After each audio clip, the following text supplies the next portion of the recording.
أهلا بكم من جديد مع فيلم جديد.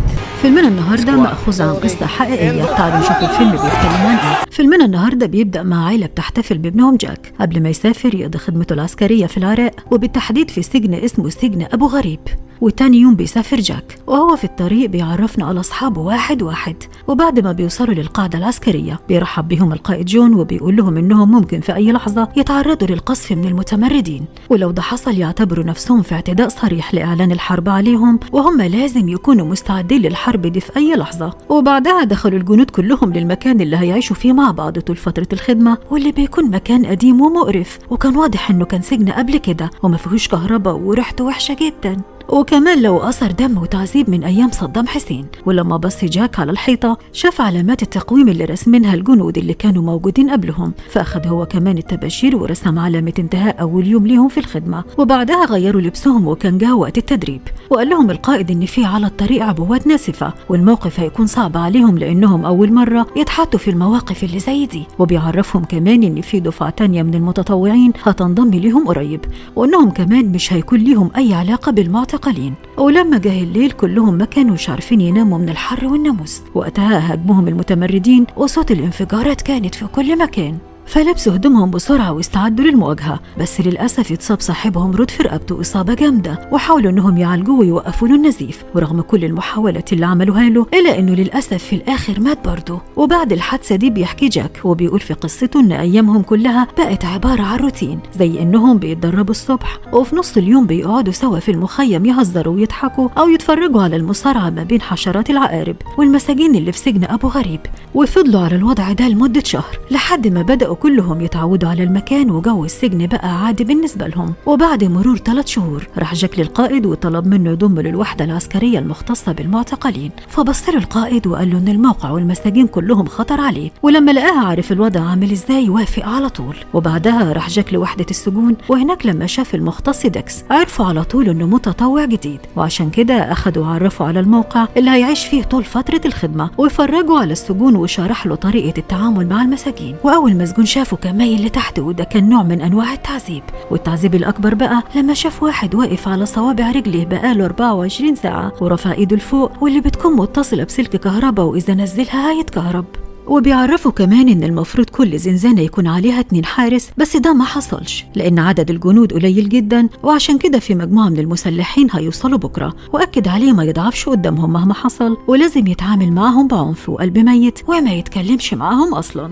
وتاني يوم وصلوا المساجين اللي كان عددهم 4 ومش شايفين ولا سامعين أي حاجة بسبب إنهم لابسين نظارة سودة بتمنع الرؤية والصوت، وسببت لهم عرق ودموع كتير، وده كان شيء صعب جدا. وعشان كده حب مسجون ينتقم منهم وعمل حمام على الأرض، فتعصب ديكس ومسح وشهم بيها. وتاني يوم مسك جاك الخدمة وكان بيتعامل معهم بكل احترام وبينفذ كل طلباتهم، ولفت نظره مسجون ساند ظهره على الباب مش بيتحرك، فحب يطمن عليه. وأول ما فتح الباب وقع المسجون في الأرض وما كانش بيتنفس خالص، فعمل له انعاش للقلب وتنفس صناعي، مع ان الجندي ديكس حاول يمنعه وقال له اللي انت بتعمله ده غلط لانه ممكن يكون مريض وتنقل لك العدوى. بس هو ما فكرش في كلامه وكان كل همه ينقذ العجوز اللي مات في الاخر. وبعدها نادى عليه مسجون تاني اسمه غاز، ونبهه ان المسجون اللي في الزنزانه اللي قصاده بيصنع سلاح. فدخل جاك فتشه وما لقاش معاه حاجه، علشان تاني يوم ينادى عليه نفس المسجون ويطلب منه ورق حمام. واول ما جاك قرب من الباب حاول يطعنه بالسكينه لكنه قدر انه يتفاداها. وفي اليوم اللي بعده كان حاسس بملل، وساعتها غاز أخد باله وسأله انت اسمك ايه وعندك كم سنة؟ ورغم ان الكلام ممنوع مع المساجين الا انه جاوبه على كل اسئلته، واستغرب انه بيتكلم انجليش وكمان دارس في جامعة امريكية. ولما طلع الصبح راح له جاك واداله بسكويت، فشكره غاز وسلم عليه. وبعد كلام كتير ما بينهم عرف منه انه متجوز وعنده ولد عمره 5 سنين وبنوته عمرها 3 سنين، فقال له انه هو كمان مرتبط ببنت جميلة واسمها نينا وبيوري صورتها، وقال له انه ندمان قوي علشان انضم للخدمة العسكرية لأنها ما كانتش رغبته أصلا، هو عمل كده بس علشان والده كان نفسه يخدم في الجيش زمان لكنه اترفض بسبب ظروفه الصحية، فحب إنه يحقق له حلمه. وفجأة بيدخلوا الجنود وبياخد غاز للتحقيق، وجاك بيكون زعلان قوي علشانه. وفي الاجتماع دخل القائد جون قبل انتهاء مدة خدمتهم ب4 أيام وقال لهم إن مدة الخدمة هتتجدد سنة تاني لظروف معينة، وفي المقابل هيدوا لهم أجازة 2 أسبوع، وكمان هيحاولوا يجددوا لهم المعسكر وهيدخلوا فيه مية وكهرباء وغيره تقدير ليهم ولتعب تعبهم الفترة اللي فاتت. وطبعا الجنود كلهم كانوا على آخرهم ومصدومين، لكن ما ينفعش يتكلموا أو حتى إنهم يعترضوا، لدرجة إن واحد فيهم دخل في نوبة انهيار وفضل يصرخ ويعيط بدون سبب. وتاني يوم جاك دخل الحمام اللي في الحوش زي كل يوم، وساعتها حصل قذف مع العدو، فجريوا عليه أصحابه بسرعة وأنقذوه. وبعد ما رجع تاني للمعسكر لقى غاز بيرتعش قوي من شدة التعب، فقرب منه وسأله مالك في ايه، لكن هو ما قدرش يرد عليه من كتر التعب. وبعد شوية رجعوا الجنود تاني علشان ياخدوا للتحقيق مرة تانية، فصعب على جاك وطلب يكلم صاحبه على انفراد، وقال له انه اتكلم مع غاز وطلع شاب مثقف ومتعلم وما عندوش اي معلومات عن الارهاب ولا ليه علاقة بيهم حتى. فاتضايق صاحبه وقال له اللي انت عملته ده خارج عن القانون، وعشان هو صاحبه مش هعترف عليه لان القادة لو عرفوا او شموا خبر هيعاقبوه، ومش بعيد كمان يسجنوه. وبعد ساعات رجع غاز تاني، والمرة دي كان تعبان اكتر من الأول بسبب التعذيب الكتير اللي تعرض له، وطلب منه الجندي صاحبه ما يفكش الكلبشات من ايديه لحد ما يعمل حمام على نفسه عقابا ليه. فصعب على جاك وكان عايز يساعده بأي طريقة، وسأله وأساعدك ازاي؟ فرد عليه وقال له مفيش داعي أنا كويس. وبعدها جاك نفسيته بتتعب بسبب الوضع اللي عايش فيه، ودخل حلبة المصارعة فضربه الخصم وخلى بقه نزف دم، وعشان كده ما كانش عايز يضربه تاني،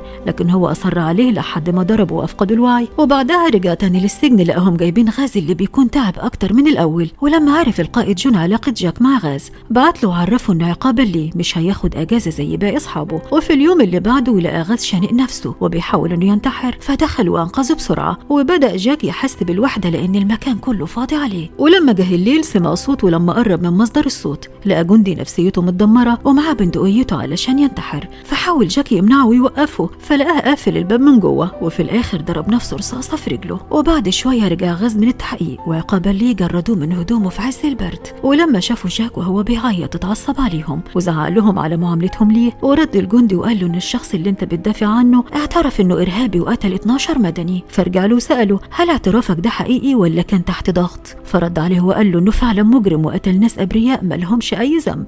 الغريب بقى ان جاك انهار جدا من العياط لانه كان مصدق انه بريء ومسجون هنا ظلم، ومن هنا قرر يتغير وما يصدقش اي مسجون يقول على نفسه بريء. ومش كده وبس، ده كمان قرر يعاقبهم ويتحول لشخص قاسي وبيتعامل معاهم بدون رحمة، وشغل ميوزك بصوت عالي وعرفهم انه مفيش راحة بعد كده، ولو حد فيهم نام هيتعاقب.